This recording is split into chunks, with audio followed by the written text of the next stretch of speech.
Joos. Makseissa startataan nyt kakkoskoirat.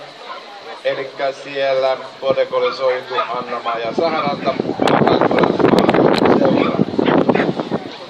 Valmistautuu joukko numero 2. High Five, Agility-tiima ja Komulainen numero 3. Agility numero 4. Forssan koirat numero 5. Agility-tiim Turku.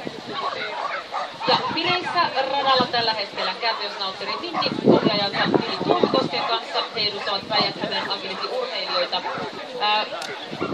Tänne kuuluttamoon ei ennätetty nähdä, kävikö siellä 186 Lapioiden kennelkerho lainkaan vai jäikö välissä.